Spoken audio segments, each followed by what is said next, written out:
கிறிஸ்துவுக்குள் அன்பானவர்களே, இயேசு கிறிஸ்துவின் இனிதான நாமத்தினாலே என் அன்பின் வாழ்த்துதலை சொல்லிக் கொள்கிறேன். கர்த்தர் நம்முடைய வாழ்க்கையிலே இதுவரை செய்து வந்த நன்மைகளை எண்ணி பார்த்து நன்றி செலுத்துவோம்.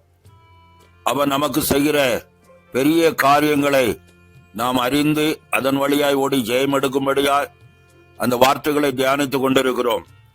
அன்பானவர்களே, சங்கீதம் 126 3ஆம் வசனத்திலே கர்த்தர் நமக்கு பெரிய காரியங்களை செய்தார், இது நிமித்தம் நாம் மகிழ்ந்திருக்கிறோம் என்று தாவீது சொல்லுகிற அந்த தியான பகுதியை நம்முடைய தியான பகுதியை எடுத்துக்கொள்வோம்.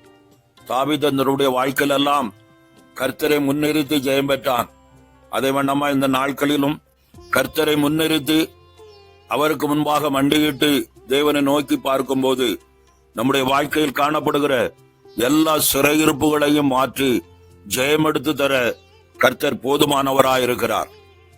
எனக்கு அன்பானவர்களே, சத்துருவானவன் நம்மை அவனுடைய சிறையிருப்புக்குள் வைத்து ஜெயம் எடுக்க விடாதபடி நம்மை வேதனைக்குள்ளும் சோதனைக்குள்ளும் தள்ள எத்தனிக்கிறான்.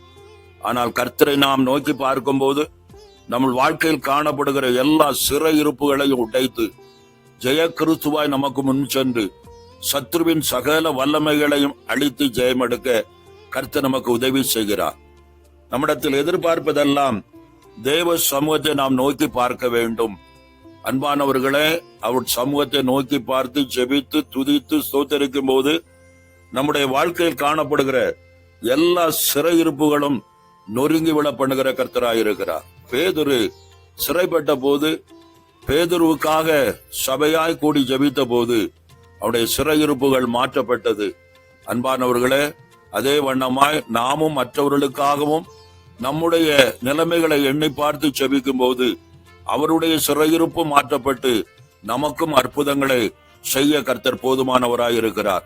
சிறையிருப்பில் வாழ்கிற மக்களுக்காக நாம் ஜெபிக்கும் போது நம்முடைய வாழ்க்கையில் விடுதலையும் ஜெயமும் உண்டாக கர்த்தர் கிருபை செய்கிறவராயிருக்கிறார். கிறிஸ்துவுக்குள் ஆத்மானவர்களே, நமக்கென்று ஒரு திறந்த வாசலை கர்த்தர் வைத்திருக்கிறார். அதை உரிமையாக்கிக் கொள்ளக்கூடிய கிருபையையும் தேவன் நம்மேல் வைத்திருக்கிறார். நாம் அதை உரிமையாக்கி ஜெயம் எடுக்க வேண்டுமானால் அவருக்கு முன்பாக நம்மை தாழ்த்தி ஜெபம் பண்ணி கர்த்தருடைய நாமத்தை மகிமைப்படுத்தும் போது நமக்கென்று வைத்திருக்கிற திறந்த வாசலை நாம் சுதந்திரித்துக் கொள்ள முடியும்.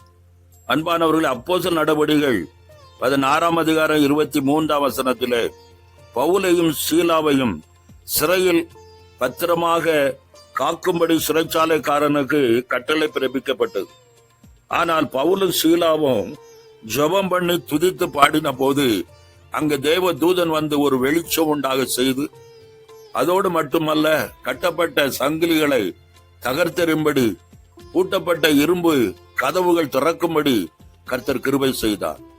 என கண்பானவர்களை, உங்களுடைய வாழ்க்கையிலும் எந்த இடத்தில் உங்களை சிறைப்பிடிக்கிறார்களோ அந்த இடத்திலே தேவ நாமத்தை மகிமைப்படுத்தி நீங்கள் துதித்து ஸ்தோத்தரிக்கும் போது தேவ பிரசன்னம் உங்கள் மத்தியில் இறங்கி ஒரு வெளிச்சத்தை உண்டாக்கும்.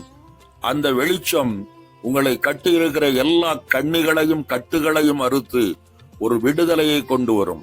என கண்பானவர்களே, பவுலுக்கும் சீலாவுக்கும் செய்த அற்புதத்தின் தேவன் உங்களுக்கும் செய்ய அவர் ஆயத்தமுள்ளவராயிருக்கிறார். ஆனால் அவர் உங்களிடத்தில் எதிர்பார்ப்பது என்ன? உங்களுடைய ஜெபத்தையும் துதியையும். ஜெபம் நம்முடைய கட்டுகளை அறுத்து விடுதலை கொண்டு வரும்.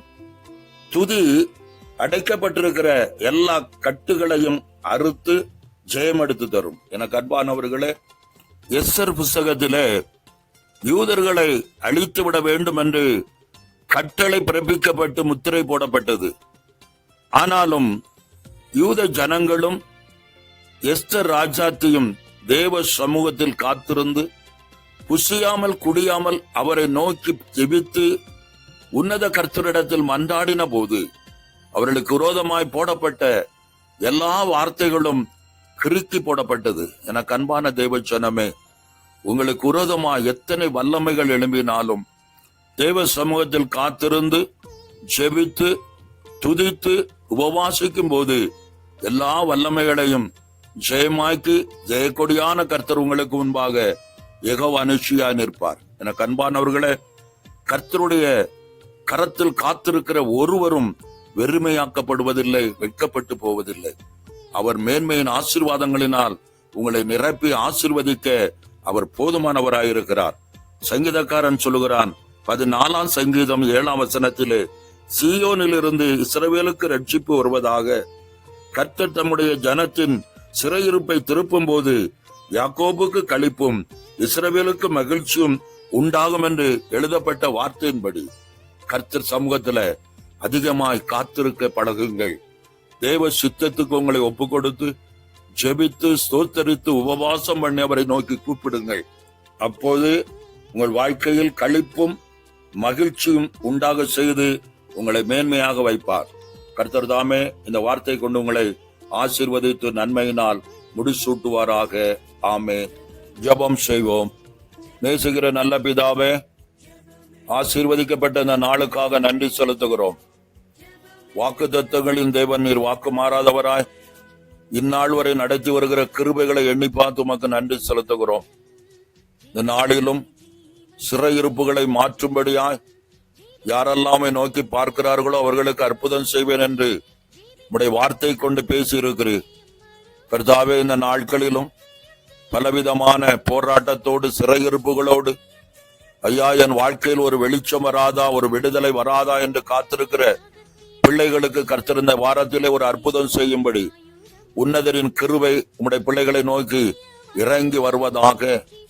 சிறையிருப்பை திருப்பி கர்த்தாவே ஸ்தோத்திரம், தெற்கத்தி வெள்ளத்தை போல மாற்றுகிற கர்த்தர், இப்படிப்பட்ட சூழ்நிலைக்குள்ளாய் வாழ்ந்து கொண்டிருக்கிற ஒவ்வொரு பிள்ளைகளுடைய வாழ்க்கையிலும் நீர் விடுதலையின் தேவன் என்பதை உறுதிப்படுத்தும், அற்புதத்தின் தேவன் என்பதை விளங்க பண்ணுங்க ஆண்டவரே. வேதத்திலே நாங்கள் வாசிக்கிறோம், ஜெபத்தினாலும் உபவாசத்தினாலும் கர்த்தாவே ஸ்தோத்திரம் துதி ஸ்தோத்திரத்தினாலும் விடுதலை பெற்றவர்களை குறித்து நாங்கள் பார்த்தோம் ஆண்டவரே. இதே வண்ணமாய் இந்த நாட்களிலும் அப்படிப்பட்ட சூழ்நிலையில் வாழ்ந்து கொண்டிருக்கிற பிள்ளைகள் துதித்து ஸ்தோத்தரித்து மகிமைப்படுத்தி உடைய சமூகத்தை நோக்கி காத்திருக்கும் போது உன்னதத்திலிருந்து ஒத்தாசை அனுப்பி உடைய பிள்ளைகளை விடுவிப்பீராக, மேன்மேன் ஆசீர்வாதத்துக்குள்ளாய் வழிநடத்துவீராக. பலவிதமான எதிர்பார்ப்போடு காத்திருக்கிற உடைய பிள்ளைகளுக்கு நீரே விடுதலையின் தேவன் என்பதை உறுதிப்படுத்தி தருவீராக. உன்னத கிருபை ஒவ்வொரு குடும்பங்களையும் பிள்ளைகளையும் நோக்கி பார்க்கிற எல்லாரையும் சூழ்ந்து கொள்ளட்டும். நீர் அப்படி செய்கிற கிருபைக்காய் ஸ்தோத்திரம். எல்லா மகிமையும் நமக்கு செலுத்துகிறோம். இயேசுவின் நாமத்தில் ஜெபிக்கிறோம். வாக்குத்தத்தமுள்ள ஆசீர்வாதங்களை கரத்திலிருந்து எடுத்து கொடுத்து ஆசீர்வதிக்கிறோம் நல்ல பிதாவே. ஆமேன், ஆமேன்.